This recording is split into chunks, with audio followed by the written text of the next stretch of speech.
I just want to go over a video that I saw that was on Bloomberg News, I believe, the other day. It was news from the COP24 or 26, what do they call it?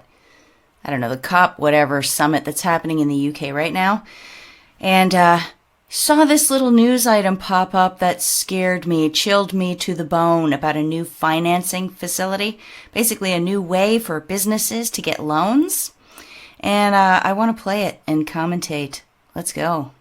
As world leaders gather at that Glasgow climate conference, a new form of financing is forcing the private sector to take action without any input from politicians.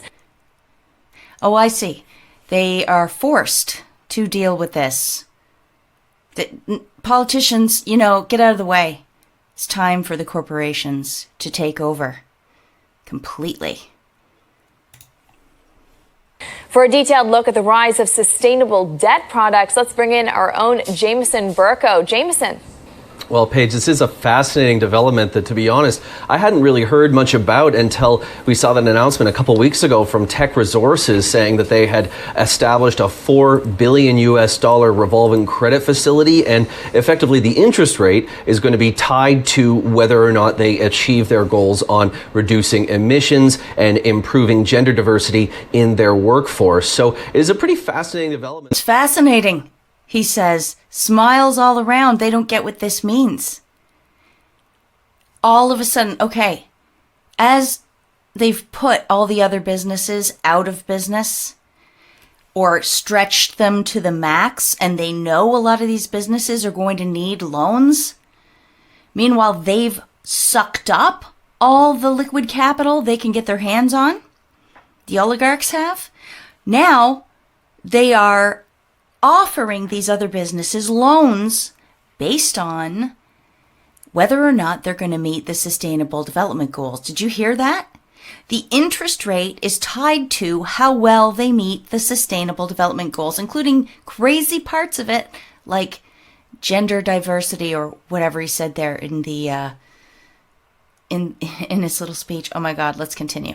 Once I started to dive a bit deeper, I realized is becoming incredibly popular. And this is actually quite different than what I think a lot of people are more familiar with, those things called green bonds that are more directly tied to how you use the money. If you end up issuing a green bond as a company, then you have your hands tied pretty tightly in terms of that needs to be spent on environmental initiatives, whereas these sustainability linked debt products are really just essentially any sort of typical debt where you end up saving on your interest rate. I mean, it's as if you, say, put some solar panels on your home or replaced your incandescent bulbs with LED lights and your bank gave you a lower mortgage rate. That's the same principle at play here, and it's proving incredibly popular.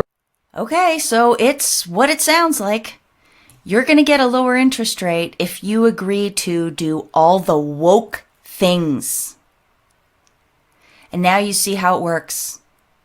This makes a lot of things clear for me as to some of the pressure points going on behind the scenes in these companies and why they are bending to the will of these crazy initiatives. Like, for example, I don't know, but let's say something tied to local governments and education got one of these loans or took financing through one of these sustainable debt credit facilities. They might be forced to teach critical race theory.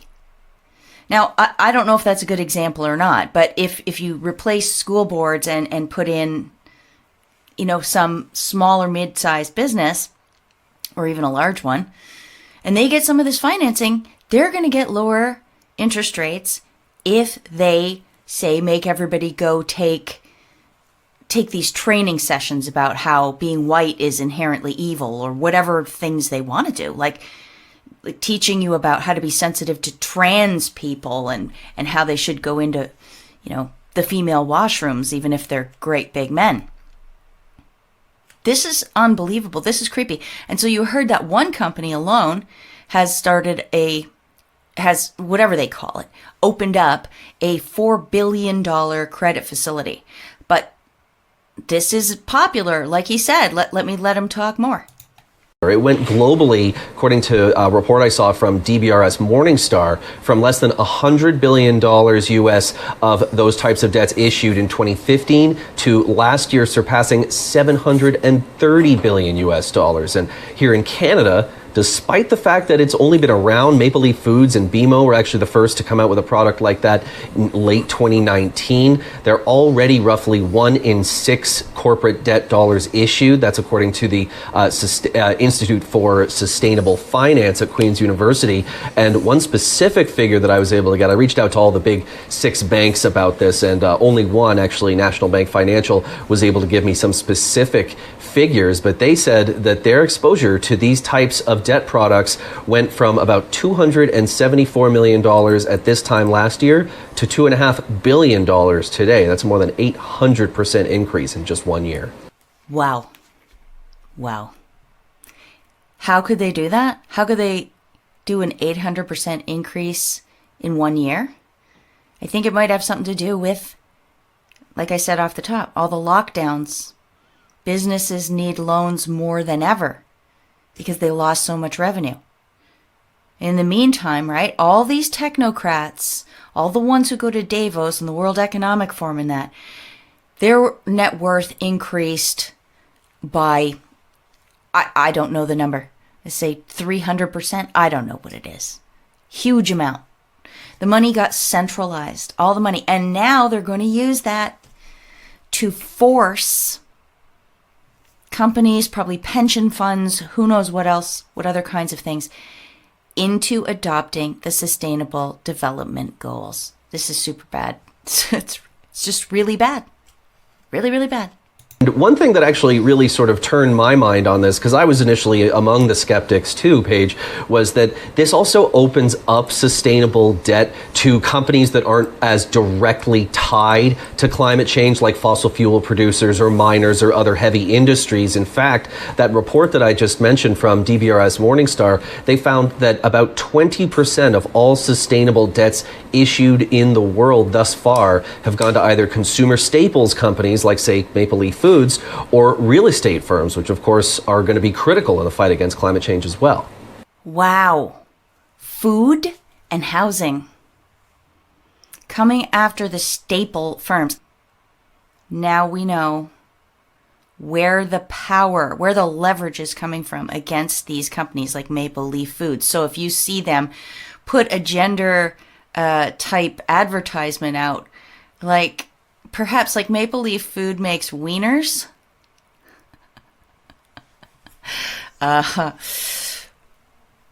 So let's say they talk about trans in an ad about wieners. It would make sense. Okay. I don't know. I'm a bit tired.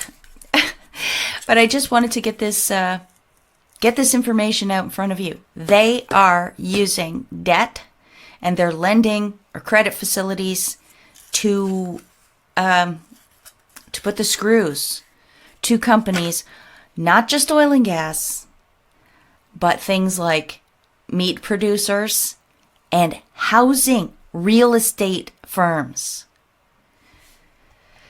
Oh, this spells some danger. Let's just close out the video. And what's it going to take, Jameson, for these kinds of loans to become truly pervasive?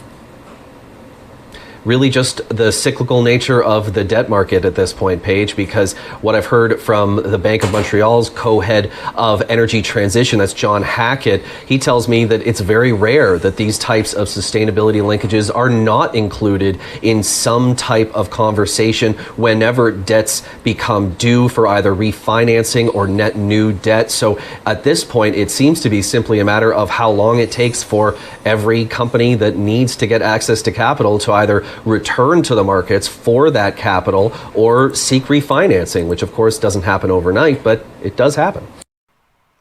So not only people who are applying for financing to get them through this rough spot because of COVID and lockdowns and the lack of revenue, but it's just going to be normal now. If your credit comes due, if you need to refinance or the product you've borrowed is expired, you're going to be faced with these clauses in the new lending agreement hire transsexuals or get a higher interest rate. Don't support your employees eating meat or get a higher interest rate. Make sure you have half female, half male in all the departments or get a higher interest rate. Make sure you do sensitivity training or get a higher interest rate. You see where, this is global extortion racket.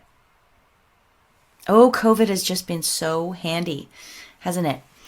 Right now I'm working on a video about crypto.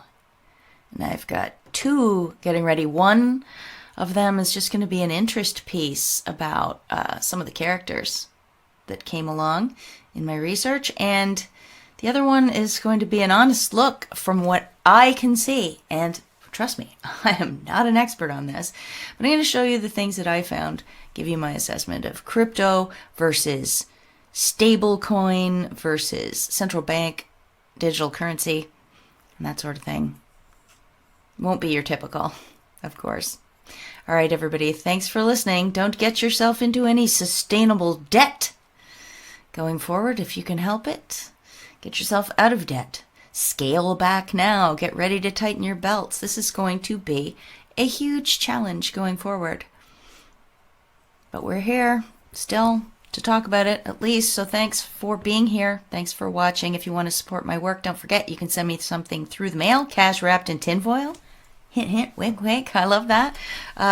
Or go on over to my website, amazingpolly.net, where you can find my digital payment form if you like to contribute that way. Thank you so much to every one of you who have sent a donation, large or small. I so appreciate it, especially in these really difficult times. You guys are angels. Best internet on the audience? All right, we'll leave it at that for tonight. You know what I mean. Talk to you next time. Bye-bye.